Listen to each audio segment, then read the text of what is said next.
let's say one day you're sitting at your desk looking at a treasure map.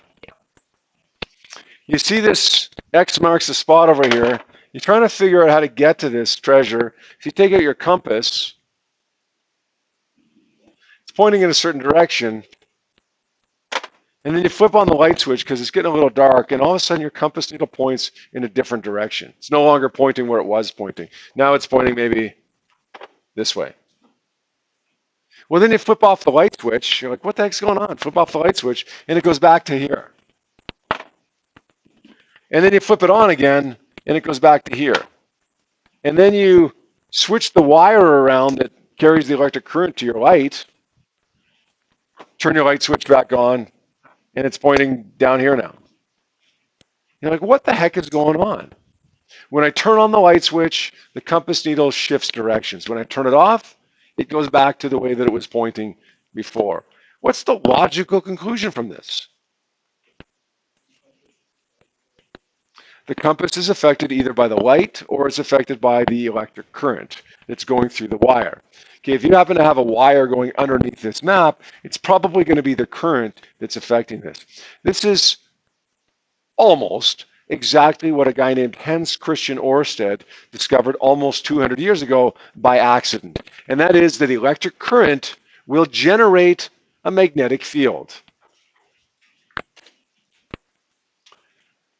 This is important. This is so important. This is arguably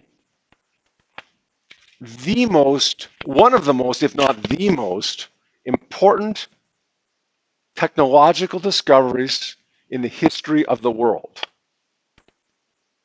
And there's a lot of science that's been discovered that's really, really important. But in terms of direct technological applications, there's not much bigger than this. Why? Because in the end, we don't have cell phones if we don't have electric currents generating magnetic fields. We don't have what's the word I'm looking for? The vibrate in your phone, like the ringer, in your phone, if we don't have magnetic fields generated by electric currents. We don't have radios. We don't have your calculator. We don't have cars. We don't have anything that's electrical or electronic whatsoever. If we don't have this discovery, we probably don't even have an electrical power grid. In fact, we wouldn't have an electrical power grid if we didn't have this discovery. It's hard to imagine anything that's bigger than the generation of electricity and some of the other technological implications that come from this discovery.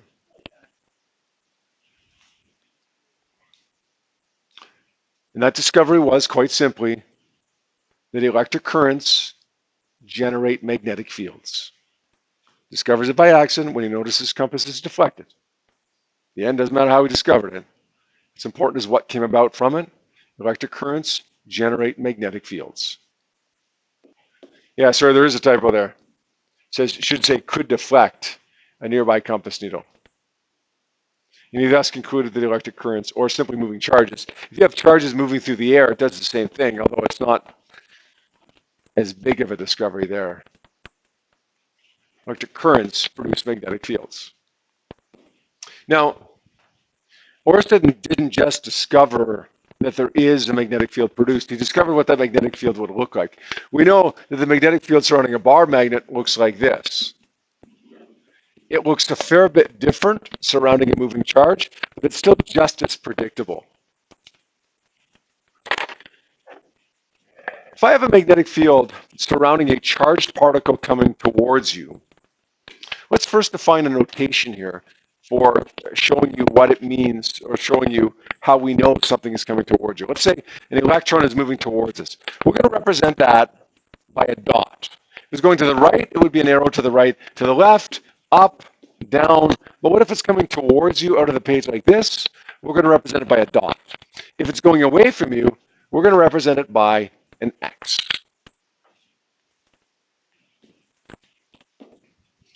All right. If this electric current, this beam of electrons, or the single electron is coming towards us out of the page, then the magnetic field that is produced by that electric current is going to be circular in nature. There's one field line. There's another field line. There's another field line. Besides the fact that these field lines are circular, what do you notice about them? They surround the dot, yes? Yeah, the spacing between them gets bigger and bigger. The density of field lines, you learned this in physics 20 with gravity fields. The density of field lines represents the strength. The closer they are together, the stronger they are. So you can imagine that the field lines that are caused by this moving charge are going to be stronger when you're closer to the moving charge than when you're farther away from the moving charge. This is what the field looks like. It's concentric circles, one circle around another, getting progressively further apart from each other as they get further away from the wire that produces it. But what about direction? Because it is a vector field, we have to have a direction, right? This is where we use the first of three rules, three hand rules, we call them. We're going to call this one the wire grasp rule. I want everybody right now to drop your pencil, drop your pen, or take your hands up, put them up like this. Why don't you put your left hand in, left hand out. I'm going to put your right hand in, and I want you to shake it all about. And then I want you to do, no, never mind, we'll stop. We'll stop there. Okay, you're going to use your left hand for this because these are negative particles. If it's a positive particle, you'd use your right hand. Got it? Negative particle, left hand, positive particle is your right hand. Now, if this is a negative particle coming towards you, I want you to stick your thumb towards you, towards the back of the room, right? I want you to stick your left thumb towards the back of the room. Everybody do this. Left thumb gets stuck towards the back of the room. You are going to bend your fingers or grasp the wire, right? We call it the wire grasp rule.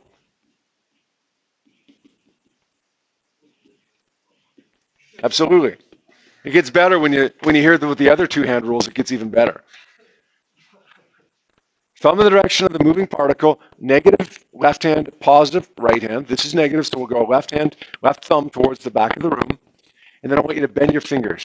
Your fingers will automatically point in the direction of the magnetic field. Now, some of you are thinking like, wait a second, how much do I bend my fingers? Do I bend them like this, just a little bit?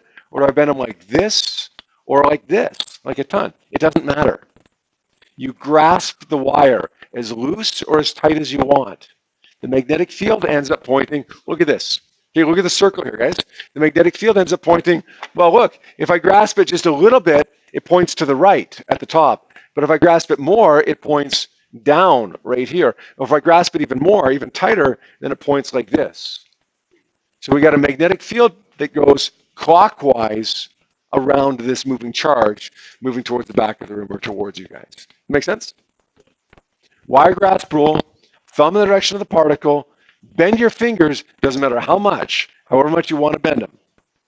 Your fingers will automatically point in a circular motion, circular fashion, in the direction of the magnetic field. Yep.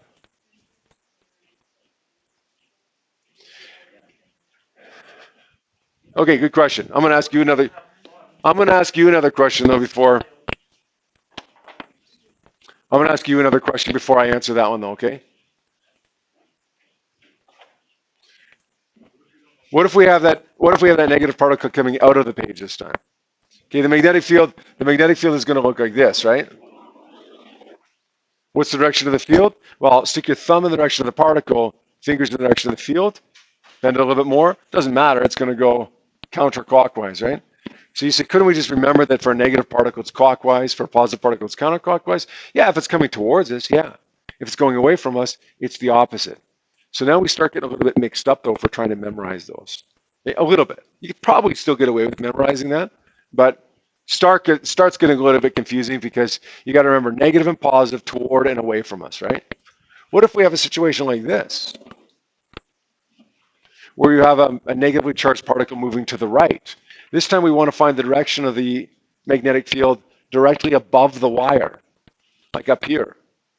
Now, if this is our wire, let's say the pen is the wire here, we'd stick our thumb in the direction of the wire, particles. My fingers would point like this.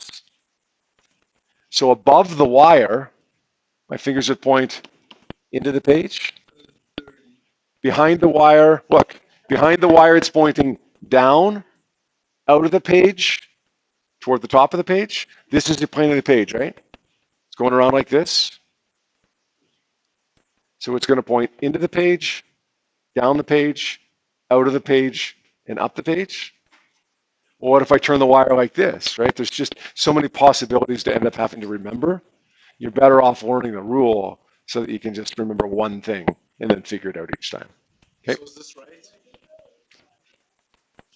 goes that way and that goes that way. No, this one's right, but that one's wrong. Oh. See, this one is like this. This one is, fingers are got to go that way, right? Oh, right. Oh, I do know the offset of the circle. That's why. Okay, let's do one more example, and then I'm going to set you to work on just a few questions on a worksheet that you guys already have. Let's say we've got an alpha particle. An alpha particle is positive, and it's moving down the page like this. I want to find the direction of the magnetic field at 4 points. To the right of that particle, to the left of the particle, behind that particle, and in front of that particle. Can't really label on the diagram behind and front, so we'll just label it in words here. So how do we do this? The wire is pointing downwards. It might be useful to actually use a pencil as a little manipulative here so you can kind of grasp that wire, literally. We're going to use our right hand because it's an alpha particle, thumb in the direction of the particle, which is down the page. My fingers are going to go around like this, right? So that means in front of the wire, my fingers point towards to the left. Behind the wire, they point towards the right. To the left of the wire, they point into the page. And to the right of the wire, they point, which way are they going? Out of the page. If you don't like the reasoning that I just used, try this. I told you you could bend your fingers to wherever you want. Okay, put your fingers in front of the wire.